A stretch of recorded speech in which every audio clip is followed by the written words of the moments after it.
સારી જીવના ભાવ મરણો ટારવા કરુણા કરી સરિતા વહાવી સુદાતણી પ્રભુ વીરતે સંજીવની શોષાતી દેખી શરિતને કરુણા વિના હૃદય કરી મુનિકુંદ સંજીવની સમય પ્રાવત તણે ભાજન ભરી કુંદ કુંદ રચ્યું શાસ્ત્ર સાથિયા અમૃતે પુર્યા ગ્રંથાધિરાજ તારામાં ભાવો બ્રહ્માંડના પર્યા અહો વાણી તારી પ્રશમ રસવા વે નિતરતી મુમુક્ષોને પાતી અમૃત રસ અંજલિ ભરી ભરી અનાદિની મૂર્છા વિષતણી ત્વરાથી ઉતરતી વિભાવેથી થંભે સ્વરૂપ ભણી દોડે પરિણતિ તું છે નિશ્ચય ગ્રંથ ભંગ સગરા વ્યવહારના ભેદવા તું પ્રજ્ઞાક્ષિણી જ્ઞાનને ઉદયની સંધિ સૌ છેદવા સાથી સાધકનો તો ભાનુ જગનો સંદેશમાં વીરનો વિષમો ભવક્લાંતના હૃદયનો તું પંથ મુક્તિ તણો શુણે તને રસ નિબંધ શિથિલ થાય જાણે તને હૃદય જ્ઞાની તણા જણાય તું રૂચતા જગતની રુચિ આરસે સૌ તુરી સતા સકલ જ્ઞાયક દેવરીજે બનાવું પત્ર કુંદનના રત્નોના અક્ષરો લખી તથાપી કાન વાણીના અંકાએ મૂલ્ય ના કદી નમો લિંગટાણંગ નમો સિદ્ધાણંગ નમો હિરણમ નમો ઓવજણમ નમો લોહે સહસાવણમ ચત્તારી મંગલમ અરિહંતા મંગલમ સિદ્ધા મંગલમ શાહો મંગલમ કેવલી પંતો ધમો મંગલમ ચત્તારી લોકોટમાં અરિહંતા લોકોટમાં સિદ્ધા લોકોટમાં શાહો લોકોટમાં કેવલી પંતો ધમો લોકોટમાં ચત્તારી શરણ ભોજામી અરિહંતે શરણ ભોજામી સિદ્ધે શરણ ભોજામી સાહુ શરણ ભોજામી કેવલી પંતો ધમો શરણ ભોજામી ઓમ નમો અરિહંતાણમ.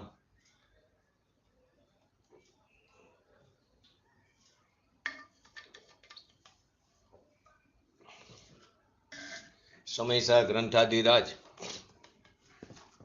74 નંબરની ગાથા કર્તા કર્મ અધિકાર એની અંદર આત્મજ્ઞાન થવાનો અને આશ્રવોની નિવૃત્તિ થવાનો કાર એક કઈ રીતે એક કાર કેવી રીતે હોઈ શકે એના ઉદ્ભવના આ 74 નંબરની ગાથાનો ઉત્પન્ન થઈ. આચાર્ય ભગવંતે આ ગાથા લખીને તે ઉત્તર સમાધાન કર્યું. ઉત્તર રૂપે આ ગાથા થઈ. તો 74 નંબરની ગાથાનું પહેલા હરિગીત જોઈએ. બોલો. આ સર્વ જીવ નિબદ્ધ ધ્રુવ શરણહીન નિત્ય છે એ દુઃખ પળ જાણીને એનાથી જીવ પાછો વળે. અહીં પહેલા તો કીધું જીવ આશ્રવ જીવ સાથે કેવા છે? નિબદ્ધ છે, બંધાયેલા છે. પરંતુ આશ્રવો કેવા છે? અધ્રુવ છે, અશરણહીન એટલે અશરણરૂપ છે, અનિત્ય છે. વળી તે દુઃખ છે, એ પોતે જ દુઃખરૂપ છે અને તેનું ફળ પણ કેવો છે? દુઃખરૂપ છે. એમ ધર્મી જીવ જ્ઞાની જીવ જાણીને એનાથી નિવૃત્તિ લે છે. તો આની અંદર આપણે ગયા સ્વાધ્યાયની અંદર છેલ્લે વંધ્ય ઘાતક ભાવ. તો કે પોતાની પર્યાયમાં ઉત્પન્ન થતા શુભાશુભ ભાવ, પોતાની પર્યાયમાં ઉત્પન્ન થતા શુભાશુભ જે ભાવ છે એ શુભાશુભ ભાવ એ આશ્રવ છે, એટલે કે નવા આવરણનું કારણ છે. કઈ રીતે કે ભાવ કર્મ થયા, અને જે શુભાશુભ ભાવ છે એ ભાવ કર્મ થયા, તો એ ભાવ એટલે કે એના નિમિત્તે રાગ દ્વેષાદી ઉત્પન્ન થયા એટલે એ ભાવ કર્મ થયા, અને એ ભાવ કર્મના નિમિત્તે નવો દ્રવ્ય કર્મનો બંધ પડે છે. શુભાશુભ ભાવ કર્મ નથી, પણ શુભાશુભ ભાવમાં ઠીકપણું કર્યું, અઠીકપણું કર્યું, તેની અંદર અનુકૂળતા લાગી, પ્રતિકૂળતા લાગી, તો અનુકૂળતામાં રાગ થયો, પ્રતિકૂળતામાં દ્વેષ થયો, એ ભાવ કર્મ થયા, ને એનું નિમિત્ત પામીને નવા પૂતગલ રૂપી દ્રવ્ય કર્મનો બંધ પડે, એટલે કે નવા આવરણનું કારણ છે. તો એ જે ભાવ છે એ ભાવ આશ્રવ ભાવ જેમ પીપરથી લાખ વિરુદ્ધ સ્વભાવ વાળી છે, એવી રીતે પીપરથી લાખ એ પીપર નથી, છે પીપર સાથે બંધાયેલી, પરંતુ બંને ભીન છે, બંને કેવા છે વિરુદ્ધ સ્વભાવવાળા. એવી જ રીતે આશ્રવ આત્મા સાથે નિબદ્ધ છે, પરંતુ કેવા છે વિપરીત સ્વભાવવાળા. એ આગળની ગાથામાં ખુલાસો તે 72 નંબરની ગાથામાં તે કેવા છે, એમાં 3 વિશેષણ આવ્યા. ક્યાં આવ્યા હતા અહીંયા 72 નંબરની ગાથામાં? બોલો. અશુચિપણું, વિપરીતતા અને દુઃખનું કારણ. અશુચિપણું, વિપરીત, એનો અર્થ એમ કે કોનાથી વિપરીત સ્વભાવ વાળો હોય, તો કે આત્માથી, અને તે દુઃખનું કારણ છે. એની સામે ભગવાન આત્મા કેવો છે? શુચિમય, એટલે કે પવિત્ર છે. વિપરીત સ્વભાવ તો આ કેવો છે? આ જળ છે તો એ ચેતન છે. આ દુઃખનું કારણ એ દુઃખનું અકારણ છે. તો વિરોધ સ્વભાવ વાળા છે. એમ ભગવાન જેમ પીપળથી લાગ વિરુદ્ધ સ્વભાવ વાળો છે, એવી જ રીતે આશ્રવ ભાવ, પુણ્ય પાપના ભાવ તે ભગવાન આત્માથી વિરુદ્ધ સ્વભાવ વાળા છે. એનો અર્થ શું થયો કે એથી એ પુણ્ય પાપના ભાવ આત્માની શાંતિને ઘાટનારા છે. આત્માની શાંતિને એટલે કે એની પર્યાયમાં શાંતિનો ઘાત કરે છે. દ્રવ્ય અને ગુણ તો ત્રિકા ધ્રુવ અને શુદ્ધ જ છે, એમાં એને કંઈ અસર નહીં, પરંતુ પોતાની પર્યાયમાં જે શાંતિ ઉત્પન્ન થવી જોઈએ એ શાંતિનો તે ઘાત કરનારા છે, એટલે કે તે ઘાતક છે. અને વંધ્ય કોણ છે? ભગવાન આત્મા, એટલે કે એની પર્યાય. તો આત્મા ઘાતવા યોગ પર્યાયમાં થઈ જાય છે એ વખતે. તો તકલીફ કઈ થઈ અત્યારે આ કાળની અંદર કે અત્યાર સુધી અમે આ બધા શુભભાવ કર્યા, અમે કેટલી જાત્રા કરી, અમે કેટલી સામાયિક કરી, કેટલા પોસા કર્યા, કેટલા પડીકમણા કર્યા, એટલી વાર નવકાર મંત્રની મારા જેપી, તો એ બધું શુભભાવ છે, તે બંધનું કારણ છે, તે દુઃખરૂપ છે ને દુઃખનું કારણ છે. એનું ફળ પણ દુઃખરૂપ થશે. તો એનો તેમ કે છોડી દેવું નહીં. શુભમાંથી તું શુદ્ધમાં નહીં જા, અને શુભને છોડી તો તું અશુભમાં જઈશ. તો અશુભથી બચવા માટે અશુભ ભાવ જરૂરી છે, પરંતુ તે ખાલી જ્ઞેયરૂપ છે, તેનાથી ધર્મની પ્રાપ્તિ નહીં થાય. ધર્મની પ્રાપ્તિ તો પોતાના સ્વભાવના આશ્રય થશે. પછી પણ રસ્તામાં આવા સહચર શુભ ભાવ આવે. 6ઠ્ઠા ગુણસ્થાનમાં પણ ભાવલિંગી મુનિરાજને જીનેન્દ્ર ભગવાનના દર્શન કરવાનો વિકલ્પ આવે, તો એમને મસ્તકમાંથી સફેદ પુત્રો બહાર નીકળે છે, જેને આપણે આરક શરીર કહીશું.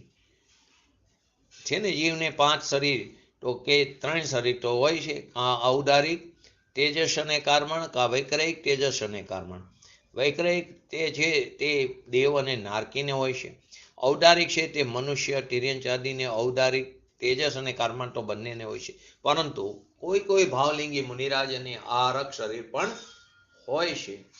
તો એ આરક શરીર એટલે પુત્રો નીકળે તો ભગવાનના દર્શન કરવાની વિકલ્પ આવ્યો, તો એ ભગવાનના દર્શન કરે.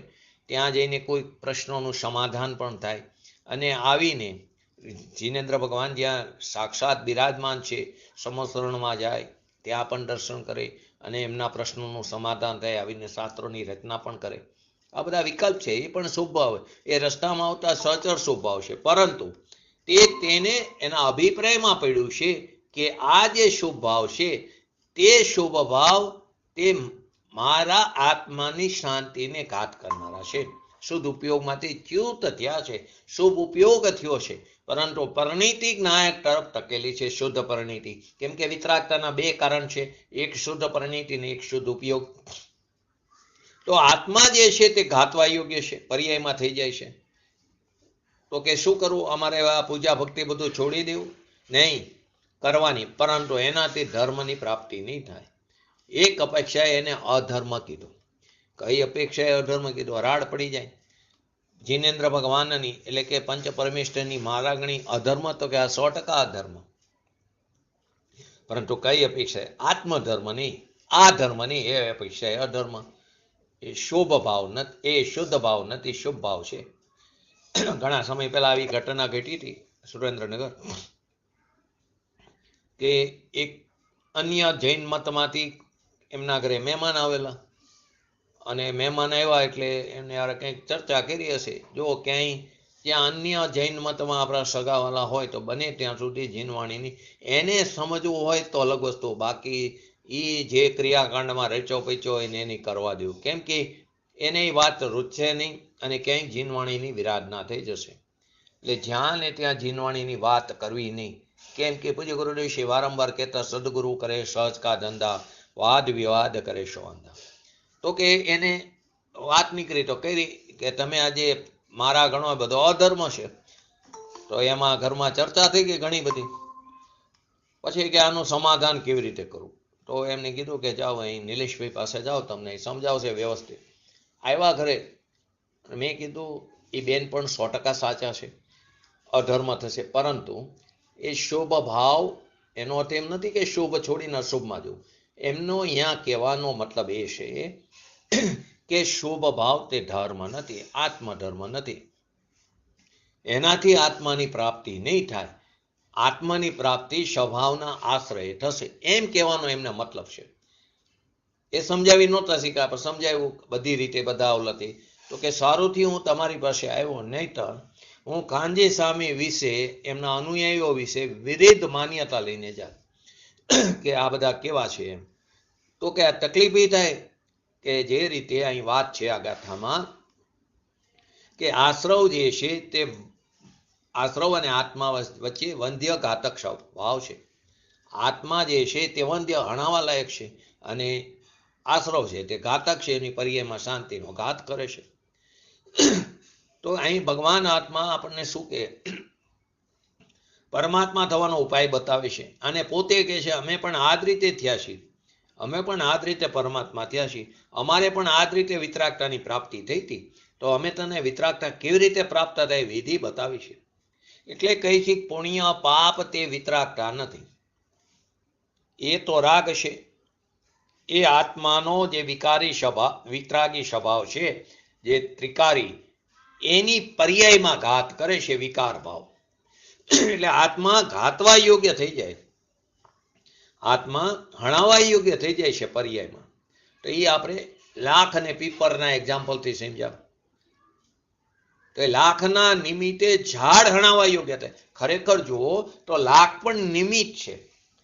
એ સમયે એ ઝાડની પર્યાયનો હણાવવાની એ તત્કાલ, એ તત વર્તમાન સમયની યોગ્યતા હતી. એ પર્યાય હણાવા યોગ્ય થઈ હતી, ત્યારે લાખનું હોવું તે નિમિત્ત છે. કેમ કે 5 કારણ બતાવ્યા હતા.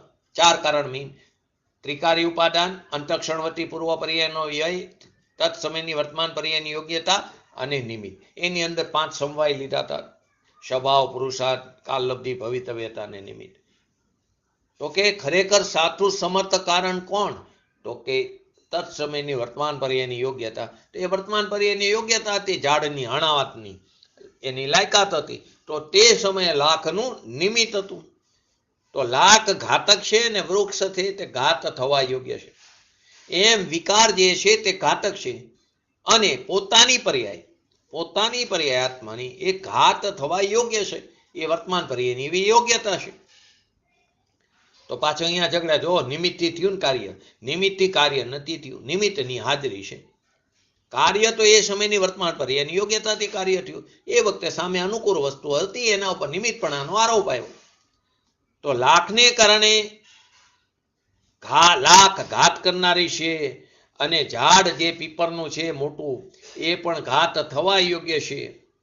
તો એ લાખને કારણે, લાખથી નહીં, તો એ નિમિત્ત છે લાખ ખાલી.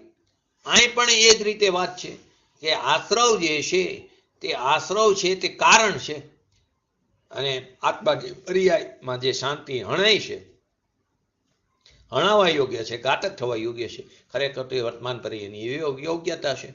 તો 72 નંબરની ગાથામાં 3 બોલ લીધા આપણે, અસુચિ, વિપરીત અને દુઃખ.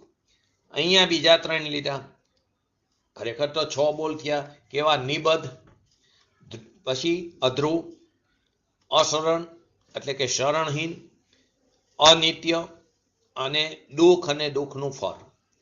તો અહીંયા 6 બોલ લીધા.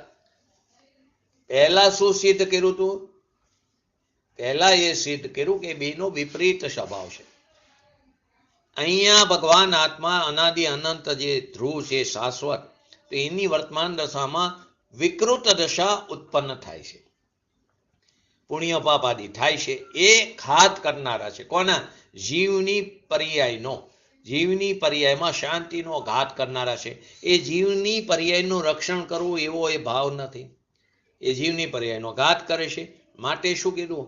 હાદુણ જ્ઞાતવા.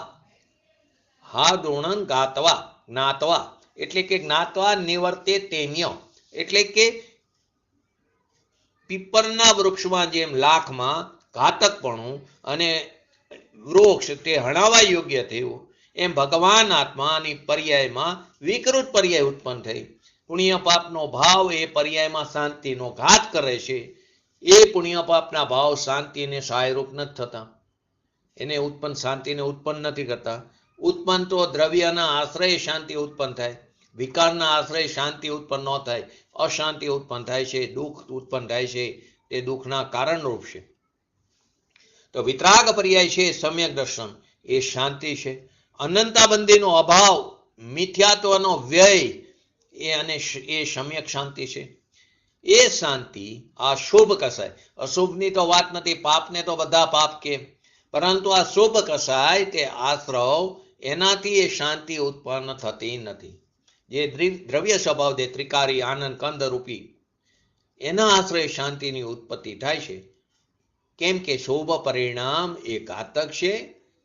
એ ઘાતક જે વસ્તુ છે, સાધક ક્યાંથી થાય? જે વસ્તુ ઘાત કરનારી છે એમાં સાધકપણું કેવી રીતે પ્રાપ્ત થાય? એનાથી. તો શુભથી શુદ્ધની પ્રાપ્તિ કેવી રીતે થાય? આ વાતનો ખુલાસો હોય. શુભથી શુદ્ધની પ્રાપ્તિ ન થાય એ વાતનું જે કહે છે ને, શુભથી શુદ્ધની પ્રાપ્તિ થાય, એ વાતનું અહીં ખંડન કરે છે. તો શુભ પરિણામ એ ઘાતક છે, તો એ સાધક ક્યાંથી થાય? કે ઘાતક હોય અને બીજી જગ્યાએ એને સાધક કીધું કોઈ શાસ્ત્રમાં આવે તો એ બધા નિમિત્તના કથન છે, વ્યવહાર નથી કહેવામાં આવ્યું છે.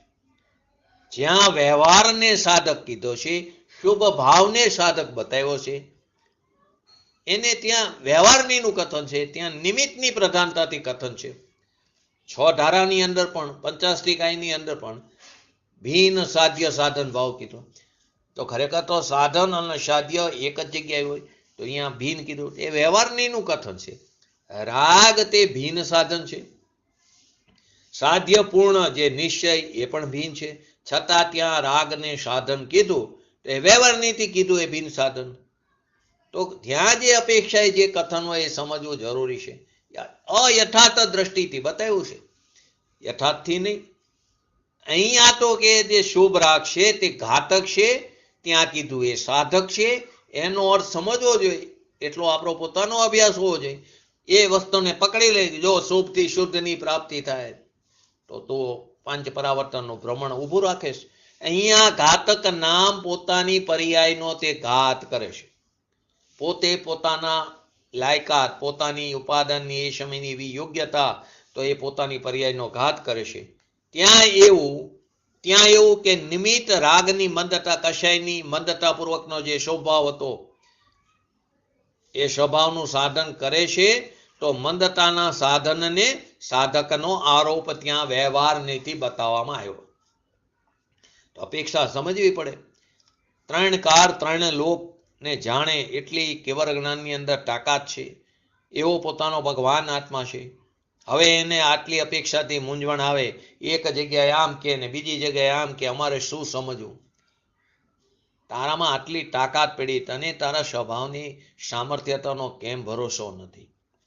પૂજ્ય ગુરુદેવશ્રીના સવારના પ્રવચનમાં આવે જિનેન્દ્ર ભગવાનના દર્શન કરો, જિનેન્દ્ર ભગવાનની ભક્તિ કરો, એ શુભ ભાવ છે તે બંધનું કારણ છે, તે દુઃખનું કારણ છે. અને બપોરે પ્રવચન પછી પૂજ્ય ગુરુદેવશ્રી ભક્તિ કરતા દેખાય શ્રીમંદર ભગવાનની, તો એમ કે હવારે આમ બોલ્યા ને અત્યારે પોતે જ ભક્તિ કરે છે. તો સમજવું પડશે અપેક્ષાને. ફાવાભાઈનું એક્ઝામ્પલ આપીને વારંવાર પૂજ્ય ગુરુદેવશ્રી કહેતા હતા તો કે અપેક્ષાથી સમજવું એટલે કે નહીંના કથનોને સમજવા પડશે. બીજે ઠેકાણે રાગની મદદ અને સાધન કીધું, હેતુ કીધું, કારણ કીધું, તે ઔપચારિક કારણ છે. તે ઉપચારિક કારણ છે. વ્યવહારિક કારણ કો, વ્યવહાર હેતુ કીધો, પરંતુ એ યથાર્થ કારણ નથી. અત્યારે તો એમ કે વિકાર શુભ ભાવથી ધર્મ થાય છે, કર્મથી શુભ ભાવ થાય ને શુભ ભાવથી ધર્મ ને એનાથી મુક્તિ મળે. શું કરીએ, અમારે એટલા બધા અંતરાય કર્મનો ઉદય છે કે અમે જિનેન્દ્ર ભગવાનથી છૂટી જ ગયા. તારી પોતાની એવી નબળાઈ છે પુરુષાર્થની, એને કારણે તમે જીનવાણીથી અલગ થઈ જાઓ છો. તો કે શુભ ભાવથી ધર્મ થાય, કર્મથી શુભ ભાવ અને શુભ ભાવથી ધર્મ ને એનાથી મુક્તિની પ્રાપ્તિ થાય. તો કે એટલે કે કર્મથી મુક્તિ થઈ, કર્મને કારણે મુક્તિ થઈ. અહીંયા એમ કે છે એટલે કે અહીંયા શું કીધું, શુભ ભાવ જેટલો થયો તો શુભ ભાવ તો જેવો કર્મનો ઉદય આવ્યો એવો શુભ ભાવ થયો, અને એ પછી શુભ ભાવથી ધર્મ થયો અને એનાથી મુક્તિ મળી, એટલે કે કર્મથી મુક્તિ થઈ. એમ નથી. અહીંયા એમ કે છે કે કર્મને કારણે પણ શુભ ભાવ થતો નથી. કર્મ તો શું છે, જળ દ્રવ્ય છે, પૂતગલ દ્રવ્ય છે. શુભ ભાવ તો પોતાની પર્યાયમાં ઉત્પન્ન થાય છે, પરંતુ એને પણ પૂતગલ કીધું. કેમ? પૂતગલના લક્ષ્ય થાય છે. એની અંદર સ્પર્શ, રસ, ગંધ, વર્ણ વાળું પૂતગલ નહીં, પરંતુ પૂતગલના લક્ષ્ય ઉત્પન્ન થાય છે, માટે તેને ત્યાં પૂતગલ કીધું. એમાં ચૈતન્યના પ્રકાશનો અભાવ છે, માટે તેને અચેતન કહેવામાં આવ્યું છે. આશ્રવવાદીને, ભાવવાદી, શુભાશુભ ભાવ, તો એ બધાને પૂતગલ કીધું, પરંતુ થાય છે તો પોતાની પર્યાયમાં. પરંતુ આપણે અપેક્ષાને સમજતા નથી. તો આ ગાથાની અંદર આશ્રવનું નિવર્તું અને સ્વરૂપમાં સ્થિરતા થવી, બંનેનો એક જ સમય છે. એના ઉત્તરરૂપે આ ગાથાનો ઉદ્ભવ થયો. જેવી રીતે પ્રકાશ અને અંધકાર બેનો એક જ સમય છે, તેવી રીતે આશ્રવોનું નિવર્તવું અને સ્વરૂપમાં સ્થિરતા થવી. વિજ્ઞાન ઘન થતો તકો, તો વિજ્ઞાન ઘન સ્વરૂપ તો છે ભગવાન આત્મા, બરાબર. પર્યાયમાં વિજ્ઞાન ઘન થતો થકો એટલે કે પર્યાયમાં જેમ શુદ્ધિની વૃદ્ધિ થતી જાય, તો એ શુદ્ધિની વૃદ્ધિ વધતી વધતી વધતી તે પૂર્ણ સ્થિરતા પ્રાપ્ત થાય. એટલે કે વિજ્ઞાન ઘન થતો થકો, તો કે પહેલા સમયે આશ્રવ છૂટે અને બીજા સમયે સ્થિરતા થાય એમ નથી. તો કે આત્મામાં પહેલા સમયે સ્થિરતા હોય ને આશ્રવ બીજા સમયે છૂટે એમ નથી. બંનેનો સમકાર છે. જગતને આ વસ્તુ સમજાતી નથી એટલે મૂંઝાય. કેમ કે શાસ્ત્રોની અંદર ઝાઝા નિમિત્તના કથન આવે, વ્યવહારના કથન આવે છે કે જ્ઞાનાવણીએ જ્ઞાન રોક્યું, મોહે શંકિત રોક્યું, તો અહીંયા ના પાડે છે. ઉપાદાન પર્યાયથી ઉત્પન્ન થાય છે. પોતાની પર્યાય એ સમયની યોગ્યતા છે, એનાથી ઉત્પન્ન થાય. એ પણ તારા ઘાતને માટે વિકાર જે છે. આવું અંતરલક્ષી જ્ઞાન કરીને જે ચૈતન્ય ભગવાન મૂર્તિ, જે આનંદ કંદ સ્વરૂપ છે, એનું લક્ષ્ય કરીને એના આશ્રય શાંતિની પ્રાપ્તિ થાય છે. તો વિકાર જે છે પુણ્ય પાપના દુઃખરૂપ છે, પરચીજ છે. એ ઘાત કરનારી જે ચીજ છે એનાથી તું રુચિને હટાય, અહીંયાથી તું તારી દ્રષ્ટિને ફેરવ. એ દ્રષ્ટિને હટાવ, રુચિને હટાવ, ઉપયોગને પલટાવ, તો પોતાના શુદ્ધ ચૈતન્ય સ્વરૂપનો અનુભવ થશે. અને એ અનુભવ કરવાથી આત્માને સમ્યક શાંતિની પ્રાપ્તિ થાય છે. અને એ જ સમયે અશાંતિ ટરે છે. જેટલા અંશે શાંતિની ઉત્પત્તિ થાય છે, જેટલા અંશે શાંતિ મળે છે, એટલા અંશે ત્યાં અશાંતિ થાય છે, અશાંતિ ટરે છે. સમ્યક દર્શન થાય છે તો હું શુદ્ધ ચૈતન્ય મૂર્તિ છું, એ જ સમયમાં મિથ્યાત્વ રૂપી આશ્રવનો નાશ થઈ જાય છે. પ્રકાશ થઈ જાય અને અંધકાર રહી જાય એવું ન બને. એટલે કે સમ્યક દર્શન થાય અને મિથ્યાત્વ ન ટરે એવું નથી બનતું. અહીં તો કે છે અમને સમ્યક્ત્વ છે પણ અમને સંદેહ છે. ઘણા એમ કે ને મને ખબર નથી મને સમ્યક દર્શન છે કે નહીં. ઘણાનો પ્રશ્ન હોય રાતમાં ઝબકારો થાય તો કે મને સમ્યક દર્શન હતું કે નહોતું, તો કે તને ખબર નથી તો એનો અર્થ એમ કે તારા ભાવશ્રુત જ્ઞાનમાં એનું વેદન નથી તો તને સમ્યક દર્શન નથી. તને તારા પોતાના આત્માની અનુભૂતિ એનો સ્વાદ તને અનુભવ્યો એ જ ખબર ન હોય તો કેવી રીતે અનુભવતી હોય? તો કે સાકર ચાખી હવે ગેરી થઈ કે નહીં અમને નથી ખબર, કોકને પૂછવું પડશે, એના જેવી વાત છે. તો કે અમને સમ્યક્ત્વ છે ખબર નહીં, કેવરી શુદ્ધ કેવરી જાણે, તો કે તને સમ્યક્ત્વ નથી. સંદેહ છે કે મને સંકિત થયું કે નહીં. અહીંયા તો કે છે કે જ્યારે સમ્યક થયું ત્યારે નિસંદેહને ભાન થયું કે મિથ્યાત્વથી હું નિવર્ત્યો છું. અહીં આ ગાથામાં જ્યારે એને અંદર અનુભૂતિ થઈ પોતાના આત્માની સમ્યક દર્શન થયું ત્યારે એને નિસંદેહપણે એને ભાન થયું કે હું મિથ્યાત્વથી શું થયો, નિવર્ત્યો છું. તો આ પહેલી એને આપણે સમજ્યા. અહીં ભગવાન આત્માનો એટલે કે પોતાનો સ્વભાવનો આશ્રય છોડીને જેટલો વિકલ્પ જેટલો શુભ ભાવ ઉઠે છે એ બધો આશ્રવ છે. અજ્ઞાનની વાત આ મૂળ છે. ભાન તો શરૂઆત ત્યાંથી થઈ ને, અજ્ઞાન જેની કરતા કર્મની પ્રવૃત્તિથી નિવૃત્તિ. તો કે અજ્ઞાનની વાત છે મૂળ હતો. દ્રવ્ય ગુણમાં નથી, આશ્રવ દ્રવ્ય ગુણમાં નથી.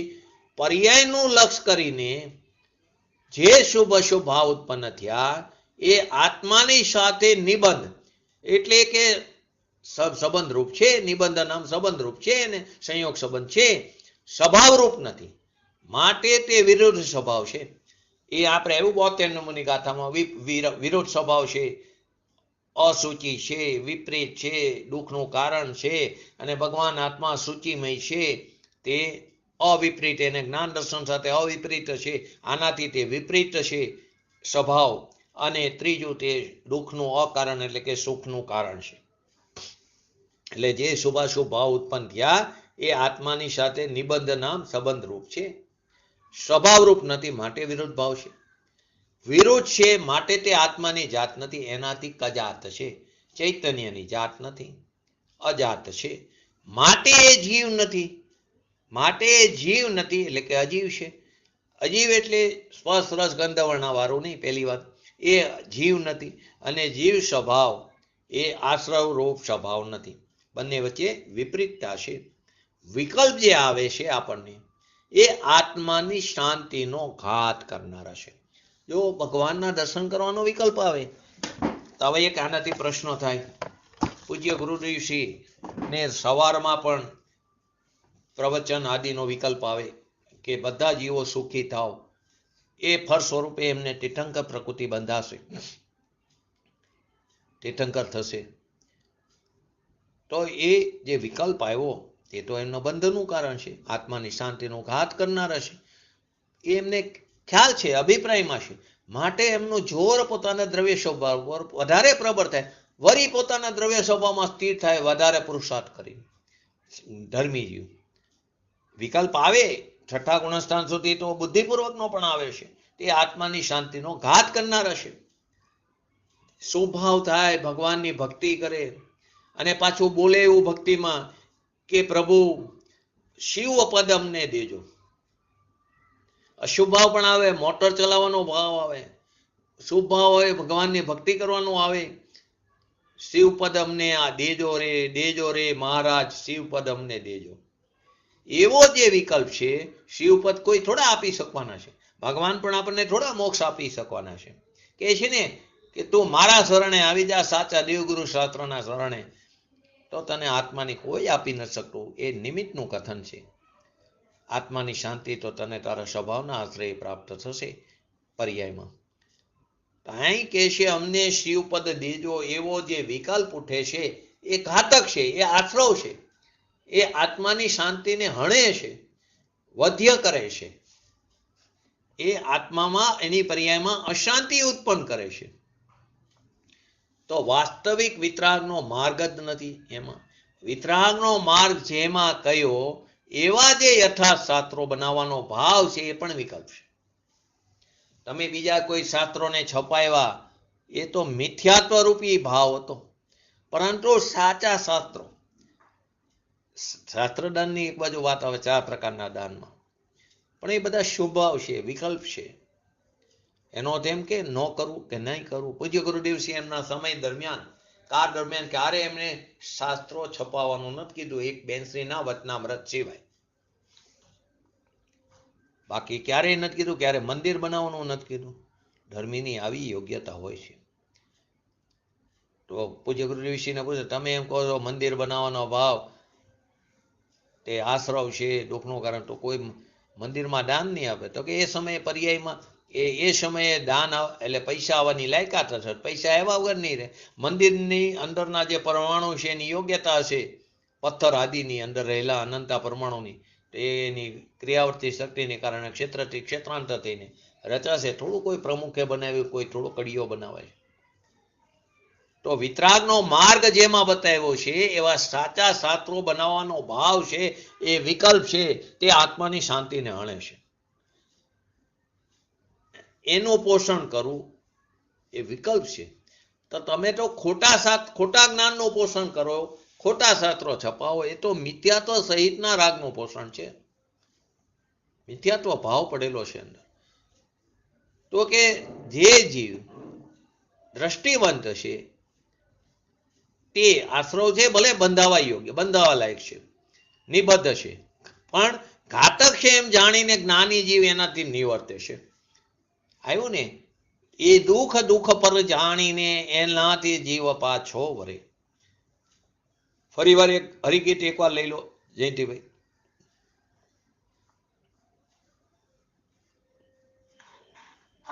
સર્વ જીવ નિબદ્ધ ધ્રુવ શરણહીન નિત્ય છે, એ દુઃખ ફળ જાણીને એનાથી જીવ પાછો વળે. એનાથી જ્ઞાની જીવ પાછો વરે છે, દુઃખનું ફળ જાણીને. વાસ્તવિક આત્મા જે અનંત ગુણોનો પિંડ છે, એવી જે અંદર શ્રદ્ધા, એ તો સ્વભાવ છે અંદર. કેને શ્રદ્ધા કરવાનો વિકલ્પ છોડી દો, એ શ્રદ્ધાનો વિકલ્પ એ અલગ વસ્તુ છે. પણ અંદર હું અનંત ગુણોનો પિંડ છું, એવી જે અંદર શ્રદ્ધા, એ તો સ્વભાવ છે. હું એક છું એવા સ્વભાવની શ્રદ્ધા છે. એ વિકલ્પની વાત નથી, એ વિકલ્પ નથી. વિકલ્પ જૂઠા છે, પણ એકરૂપ વસ્તુ છું એ ખોટી નથી. એવી જે શ્રદ્ધા, એ તો સ્વભાવ થયો. તો કે વૃક્ષ લાખથી બંધાયેલું છે, એમ ભગવાન આત્મા પુણ્ય પાપના રાગથી કેવો છે? બદ્ધ છે, જીવનની બધા. અને એ વ્યવહારને સાધન કેવું, અને નિશ્ચય અંતર સ્વરૂપની દશાને સાધ્ય કેવું, એ વ્યવહારનું કથન છે. એ કારમાં ખરેખર તો શું બચાવે? એ કારની અંદર કેવા કશાયની મંદતા છે, ત્યારે અનુકૂળ વ્યવહાર કેવો હોય છે, એ બતાવવાની વાત છે. નિશ્ચયથી તો એ પ્રતિકૂળ છે. છઠ્ઠે ગુણસ્થાને પંચમહાવ્રત પારવાનો રાગ આવે, દેવગુરુ શાસ્ત્રની શ્રદ્ધાનો રાગ આવે જીવને. એ બધા વિરુદ્ધ છે, ઘાતક છે. પણ એ ભૂમિકામાં એવી કશાયની મંદતાનો યોગ થાય, ત્યારે નિશ્ચયથી સાથે એવું હોય, ત્યારે એને વ્યવહાર સાધન કહેવામાં આવે. એટલે કે નિશ્ચયપૂર્વક વ્યવહાર હોય છે. આપણે શું કરીએ? વ્યવહાર કરતા કરતા નિશ્ચયની પ્રાપ્તિ થાય, એવી નથી. ભૂમિકા અનુસાર એ સમયે એને આવી કશાયની મંદતાનો યોગ આવે છે. આપણને સોનગઢમાં વર્ષે 4-5 વાર દર્શન કરવાનો વિકલ્પ આવે, સોનગઢ જાય. એ બધો સ્વભાવ છે, ભૂમિકા અનુસાર આવવો જ જોઈએ. પરંતુ એ ધર્મ નથી. જિનેન્દ્ર ભગવાનના દર્શન કરી એ ધર્મ નથી. જિનેન્દ્ર અભિષેક કરી એ ધર્મ નથી. એનો અર્થ એમ નથી કે ન કરવું, 100% કરવું છે, કરે એ ધન્ય છે. પરંતુ એ ધર્મ માની લીધું તો મિથ્યાત્વ છે. કહેવાનો મતલબ એ છે. આપણે શું માની કે હા, મેં તો અભિષેક કર્યો, મેં ગુરુદેવનું પ્રવચન સાંભળ્યું, પૂજ્ય ગુરુદેવશ્રીનું, મેં ધર્મ કર્યો, તો તું ખોટો છું. મેં રાત્રે 1 કલાક સ્વાધ્યાય કરું છું અથવા કોઈ કરાવે છે એમાં સાંભળું છું, તો તું ખોટો છું. એ ધર્મ નથી. ધર્મ તો એનાથી ભિન્ન ચીજ છે. બંને વચ્ચે વિપરીત સ્વભાવ છે. અહીં એ બતાવે છે. તો તો એ ભૂમિકામાં આવી કશાય નિમંદતાનો યોગ આવે છે. તો જીવ નિબદ્ધા કે જે ચૈતન્ય ઝાડ છે અંદર મોટું અનંત ગુણનો પિંડ રૂપી, એની પર્યાયમાં વિકલ્પ જે ઉત્પન્ન થાય છે શુભ અશુભ દયા દાન વ્રત તપ ભક્તિ આદિનો, એ બધા આત્માનો ઘાત કરનારા છે. પોતાની શાંતિ એટલે કે શાંતિ સાગર તે પોતાનો ભગવાન આત્મા છે, એની પર્યાયને શાંતિ રૂપી પર્યાયને ઉત્પન્ન થવા દેતા નથી. ત્યાં તો એમ કે અત્યારે શુભ યોગથી સાહિક સંકેતપણો પ્રાપ્ત થાય આવે શાસ્ત્રમાં, પણ ત્યાં એ નિમિત્તનું જોર છે, નિમિત્તની વાત બતાવી છે, નિયતિ બતાવી છે. પણ નિશ્ચય જ્યારે કરે છે તો સાથે આ પ્રકારનો પુરુષાર્થ છે, સ્વભાવ છે, નિયતિ ભવિતવ્યતા છે, કાલલબ્ધિ છે, અને સાથે નિમિત્ત પણ છે. નિયતની સાથે 5 સમવાય છે ને, તો કે અનિયતનો અર્થ પર્યાયમાં ફેરફાર થઈ જાય છે એમ નથી. ભગવાન આત્મા પોતાના પુરુષાર્થથી સ્વભાવના સાગરની અંદર એકાકાર થઈને સ્થિર થાય છે, તો 5 સમવાય સાથે છે.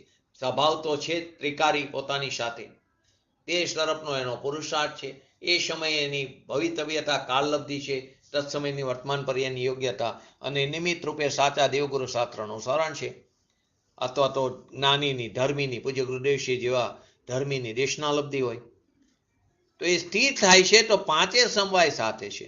એટલે કે નિયત છે, ભવિતવ્ય છે, એ જ સમયે એવા કર્મના ઉદયનો પણ અભાવ હોય છે, મિથ્યાત્વ રૂપી કર્મનો ઉદય હોય છે, અભાવ હોય છે, સ્વભાવ પણ છે અને પુરુષાર્થ પણ છે.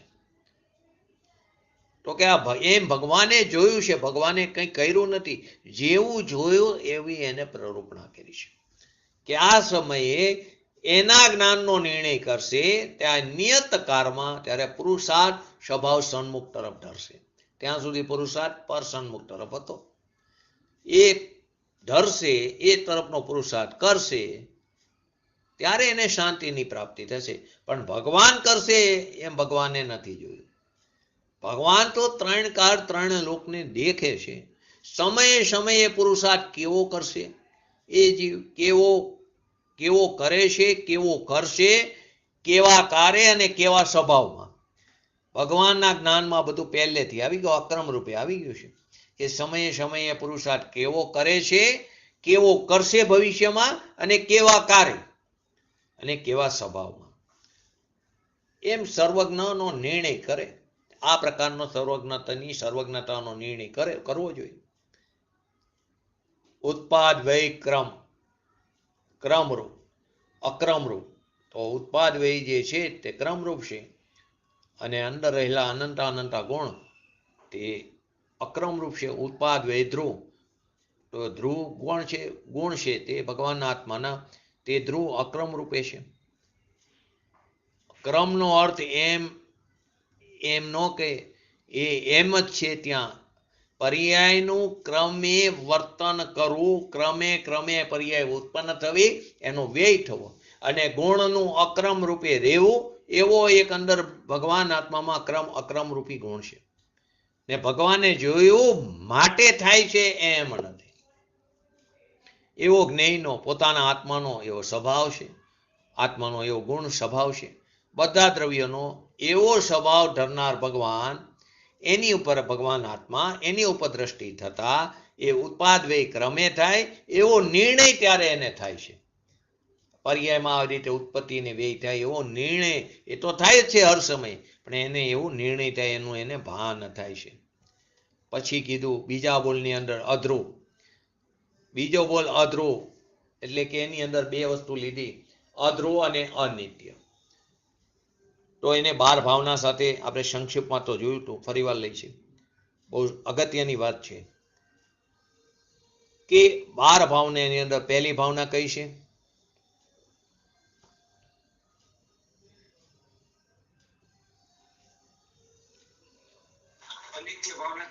અનિત્ય ભાવના. આમ જોરથી કહો, અનિત્ય ભાવના સાચું જ હોય.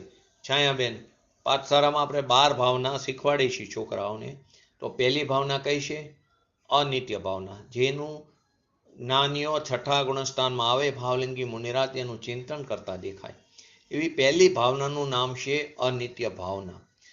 એ અનિત્ય ભાવનાને કુનકુન આચાર્ય દેવે એને અધ્રુવ ભાવના પણ ક્યાંક લખેલી છે.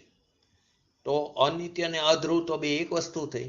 અહીં બંને વચ્ચે ફરક છે, જે સૂક્ષ્મ અંતર છે તે બતાવ્યું છે આ ગાથાની અંદર, અધ્રુવ અને અનિત્ય. અને એને બે ઉદાહરણથી સમજાવ્યું છે. ક્યાં ક્યાં બે ઉદાહરણ લીધા હતા, જે શાસ્ત્રોમાં લીધા છે. પૂજ્ય ગુરુદેવ છે પણ એ જ ઉદાહરણનો ઉલ્લેખ કર્યો છે શાસ્ત્રના. બોલો, જે સંક્ષિપ્તમાં લીધું જ તો આપણે અધ્રુવ માટે કયો લીધો હતો અને અનિત્ય માટે કયો લીધો હતો?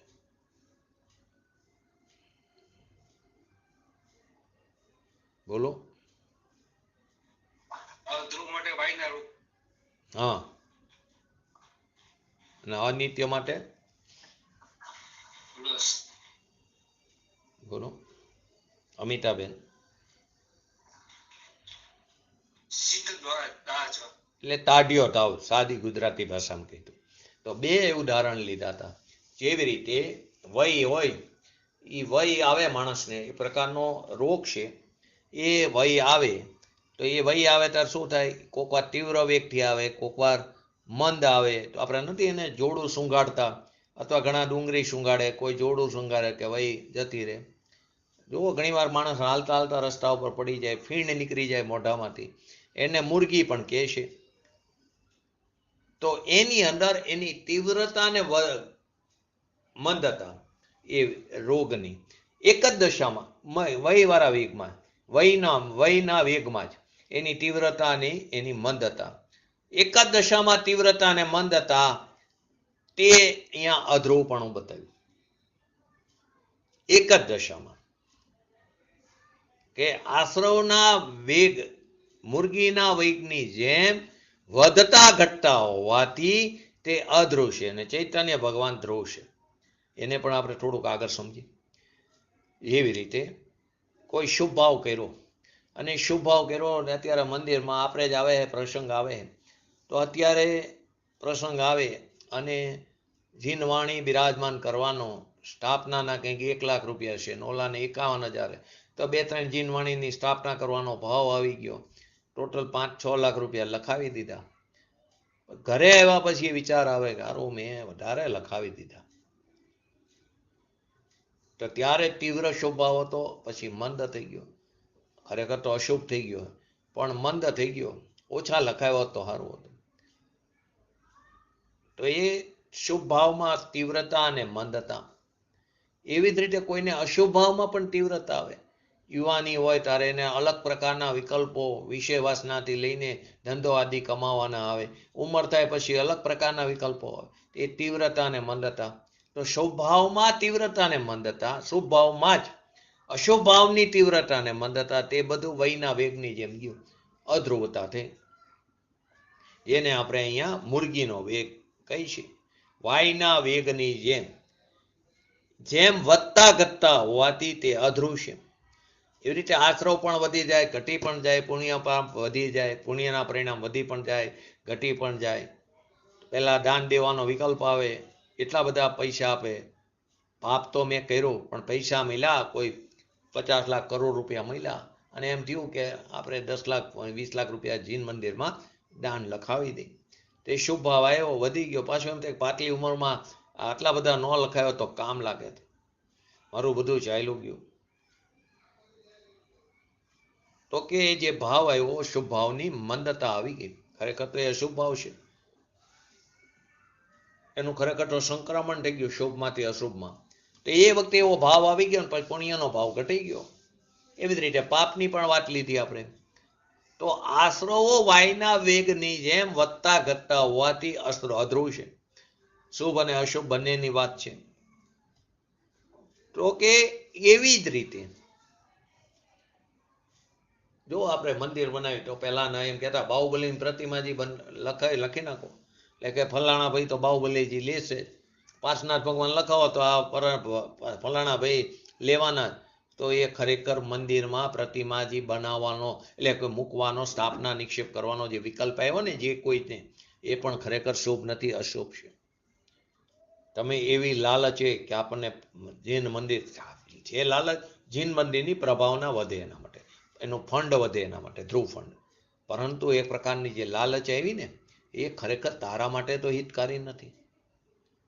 એ શુભ ભાવ મંદ થઈ જાય છે. એ શુભ ભાવની તીવ્રતા અને મંદતા એ વયના વેગની જેમ છે. અને બીજું આપ્યું આપણે દાહ જોઈએ એટલે કે ટાઢિયો તાવ. તો ટાઢિયા તાવની અંદર શું થાય, ઘડીકમાં ઠંડી વધે, ખૂબ ઠંડી આવે, પછી કોઈક વાર ગરમી પણ લાગે, શીત દાહ જોવર એના આવેશની જેમ અનુક્રમે ઉત્પન્ન થાય. એટલે ઘડીકમાં ઠંડી લાગે, ઘડીકમાં ગરમી લાગે, તો એ અનિત્ય છે ને વિજ્ઞાન ઘન સ્વભાવી જીવ નિત્ય છે. ટાઢિયા તાવની જેમ એ ઘડીકમાં ઠંડી, ઘડીકમાં ગરમી લાગે, માટે તે અનિત્ય છે. એમ આશ્રવો પણ શોભની દશા હટીને અશુભ ભાવ થાય છે ને. મેં કીધું અશુભમાંથી અશુભ ખરેખર તો થઈ ગયું કે દાન દીધું પછી વિકલ્પ આવ્યો આ પ્રકારનો. તમે જિનેન્દ્ર ભગવાનના દર્શન કરવા રોજ સવારે જતા હોય મોર્નિંગમાં, એક હારે બે કામ થઈ જાય, મોર્નિંગ વોકે થઈ જાય, જિનેન્દ્ર ભગવાનના દર્શન પણ થઈ જાય, સારી વસ્તુ છે. પરંતુ ઘરેથી ભાવ આવ્યો તો જૈન મંદિર સુધી જાઓ ત્યાં સુધી સંસારિક વાતો ન થવી જોઈએ. બે ત્રણ લેડીઝ જતા હોય યારે તો ઘરની વાત આવ્યા વગર ન રહે, દુનિયાની વાત આવ્યા વગર ન રહે. તો એ શુભ ભાવ નથી, અશુભ ભાવ છે ખરેખર.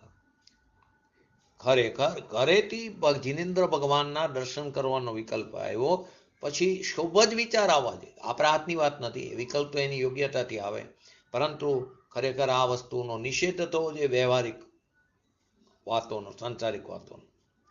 ને આપણે તો બોર્ડ મૂકવા મળે કે અંદર જઈ જિનેન્દ્ર ગ્રહની અંદર એટલે કે મંદિરની અંદર, કમ્પાઉન્ડની અંદર, તો કે સંસારિક કાર્યોનો નિષેધ કરો. અને છતાં પણ કોઈ સગાવાલા મળી જાય તારો પછી ક્યારેય મળશે, વાત કરી લો, પછી ઘરે જવું પડશે. ભગવાન એક બાજુ રહી જાય, ત્રણ લોકનો નાથ, એની વિરાધના કરી રહ્યા છે. જો આ બોર્ડ મૂકવું પડે એ પૂજ્ય ગુરુદેવશ્રીના શિષ્ય આપણે કહેવાને લાયક નથી. તો એ શુભ ભાવ મટીને અશુભ ભાવ થાય અને અશુભ મટીને શુભ થાય, એ બધું અનિત્યતા છે. તો અનિત્યતા અને અધ્રુવતા વચ્ચે ફરક આવ્યો, ખ્યાલ આવ્યો ને.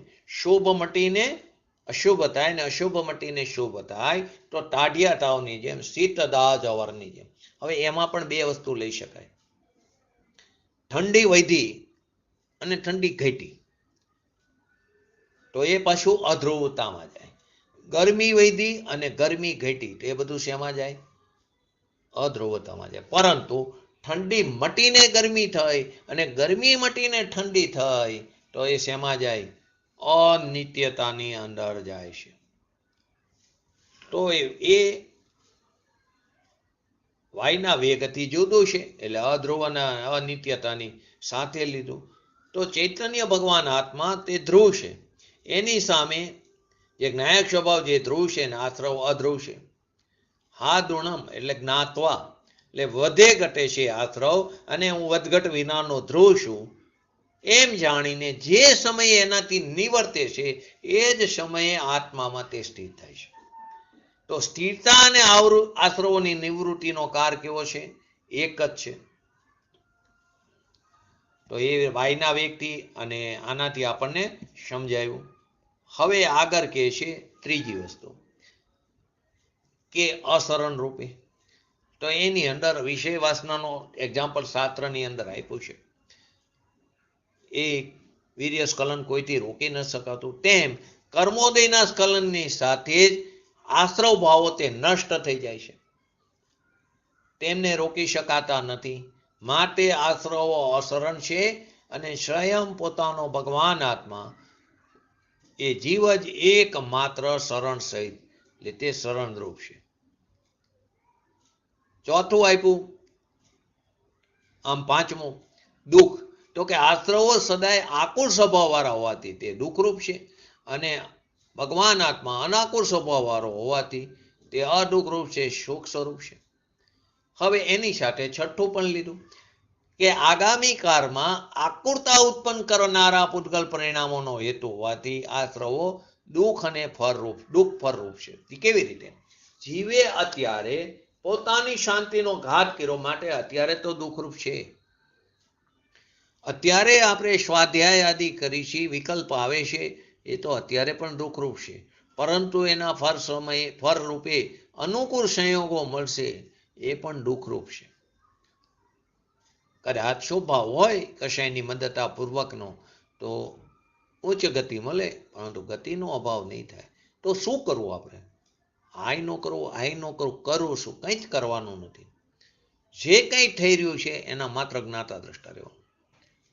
તો કે અત્યારે જે સ્વાધ્યાયમાં જ્ઞાની પુરુષોની, પૂજ્ય ગુરુદેવશ્રી જેવા ધર્મીની, સમ્યક દ્રષ્ટિ જીવોની, એમની જે વાત અંદર દેશના લબ્ધિ રૂપે આપણે સાંભળી રહ્યા છીએ, એને સમજી રહ્યા છીએ, તો એમાં કહેલા તત્વની વાતને સાંભળીને અમલમાં મૂકવાની સ્વના લક્ષ્ય. બસ એટલું કરી શકે. જે કંઈ થઈ રહ્યું છે એના જ્ઞાતા દ્રષ્ટા રહે તો રાગે ઉત્પન્ન નહીં થાય, દ્વેષે ઉત્પન્ન નહીં થાય, વિતરાગી ભાવની પ્રાપ્તિ થશે, શાંતિની પ્રાપ્તિ થશે. તો કે પોતાનો જે ભગવાન આત્મા એક સુખ સ્વરૂપ કેમ? તો એ અનાકુર સ્વભાવવાળો છે, એમાં નિરાકુરતા છે, એમાંથી સુખની પ્રાપ્તિ થાય છે. તો કે જેમ વાદળોની રચના ખંડિત થઈ જાય છે, એવા દશા, એવા વિસ્તાર વાળો, જેમ જેમ એનો અમર્યાદિત વિસ્તાર છે, પોતાનો એનો અમર્યાદિત, ભગવાન આત્મા પણ કેવો હોય? અમર્યાદિત એનો સ્વભાવ છે. જેમ જેમ કર્મનો વિપાક શિથિલ થઈ રહ્યો છે, એવો આ આત્મા અને એટલે કે આશ્રવ અને જીવની વચ્ચે ભેદ જ્ઞાન થતાં જ સહજપૂર્ણ એ વિજ્ઞાન ઘન સ્વભાવ થકો થઈ જાય છે. એટલે કે જેમ જેમ વિજ્ઞાન સ્વભાવ થતો જાય છે, તેમ તેમ આશ્રવોથી નિવૃત્ત થતો જાય છે. અથવા બીજી રીતે કહીએ તો જેમ જેમ આશ્રવ ભાવોથી નિવૃત્ત થતો જાય છે, તેમ જેમ તે વિજ્ઞાન ઘન સ્વભાવ રૂપે થાય છે. એનો અર્થ શું થયો? આ આત્મા એટલો જ વિજ્ઞાન ઘન સ્વભાવ રૂપ થાય છે કે જેટલો એ આશ્રવોથી નિવૃત્ત થાય, અને એટલો જ આશ્રવોથી નિવૃત્ત થાય છે કે જેટલો તે વિજ્ઞાન ઘન સ્વભાવ થાય છે. આ રીતે જ્ઞાન થવાનો અને આશ્રવોની નિવૃત્તિનો કાર એક જ છે, સમકાર છે. તો કે આત્મા તો નિત્ય છે, જે આગળ તમે કીધું, તો એ વધ્ય કઈ રીતે થાય? હણાવા લાયક કઈ રીતે થાય? તો કે સ્વભાવ પર્યાય પ્રગટ ન થઈ શકવી એ જ ઘાત છે. એટલે કે જ્યાં સુધી આશ્રવ ભાવનો અભાવ નહીં થાય, ત્યાં સુધી સંવર નહીં થાય, એ જ આત્માનો ઘાત છે. એ શું છે? આત્માનો ઘાત છે. જો મેં હમણાં કીધું ને, એક જગ્યાએ આચાર્ય કોણ દેવે પહેલી ભાવના, જે અનિત્ય ભાવના, એને અધ્રુવ ભાવના કીધી. આપણે જ્યાં શાંતિનાથ જિનાલયની અંદર એક શાસ્ત્રને બિરાજમાન કરવાનું છે, તેમાં દ્વાદશાનુપેક્ષા, એની અંદર એ શાસ્ત્રને પણ બિરાજમાન કરવાનું છે. તો એની અંદર આચાર્ય કુન ભગવાને પહેલી ભાવનાને અધ્રુવ ભાવનાથી કર્યું છે અંદર. એટલે પરંતુ અધ્રુવતા અને અનિત્ય વચ્ચેના આપણે સૂક્ષ્મ અંતરને સમજ્યા. તો કે આ પ્રકારે ક્ષણમાં પુણ્યાશ્રવ, ક્ષણમાં પાપ આશ્રયથી જવું, એ આશ્રવ ભાવોની અનિત્યતા છે. પુણ્ય ભાવોમાં મંદતા થવી, તીવ્રતા થવી, અથવા તો પાપ આશ્રવમાં મંદતા થવી, તીવ્રતા થવી, એ અધ્રુવતા છે. તો આશ્રવ ભાવમાં બંને પ્રકારની સ્થિતિઓ બને છે. તેથી આશ્રવ ભાવ અધ્રુવ પણ છે, તે અનિત્ય પણ છે. અને ભગવાન આત્મા એ નિત્ય હોવાથી તે ધ્રુવ છે, અને વિજ્ઞાન ઘન સ્વભાવી હોવાથી તે નિત્ય પણ છે. એ ચૈતન્ય સ્વભાવ તે વધતો પણ નથી, ઘટતો પણ નથી. તેથી આત્મા ધ્રુવ છે, અને વિજ્ઞાન ઘન સ્વભાવ બદલાતો નથી. તેથી આત્મા નિત્ય છે. આ પ્રમાણે આશ્રવ ભાવ અને ભગવાન આત્મા પરસ્પર વિરુદ્ધ સ્વભાવવાળા છે, તેથી ભિન્ન છે, તે એક જ નહીં. આના ઉપર હવે આપણે આવતીકાલે એના પછી જે શ્લોક છે 43 નંબરનો, એ 48 નંબરનો, એ શ્લોકની વાત કરીને પછી આપણે 75 નંબરની ગાથામાં આપણે જશું.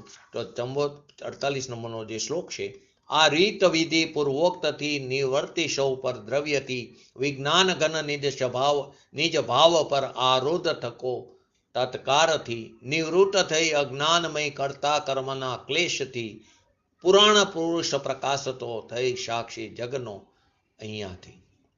તો આ 48 નંબરના શ્લોકની વાત કરશું અને પછી 75 નંબરની ગાથામાં કરતા કર્મ અધિકારમાં જશું. તો આપણે પણ આપણા ભગવાન આત્માને એને અનુલક્ષીને એટલે કે એના લક્ષ્ય આપણી પર્યાયમાં શીઘ્ર ને શીઘ્ર વિતરાગતા પ્રાપ્ત કરી આપણી જે અત્યારે અશાંતિ છે તે અશાંતિનો ઘાત થાય અને શાંતિની ઉત્પત્તિ થાય, શુદ્ધિની ઉત્પત્તિ થઈ, પુરુષાર્થની પ્રબળતા વધારી, શુદ્ધિની વૃદ્ધિ કરી અને શુદ્ધિની પૂર્ણતા શીઘ્ર ને શીઘ્ર કરી એવી પરમ વિરળ ભાવના સાથે આજનું વિતરતો કરું. જય જીનેન્દ્ર. બોલો જીનવાણી સ્તુતિ. હા બોલો.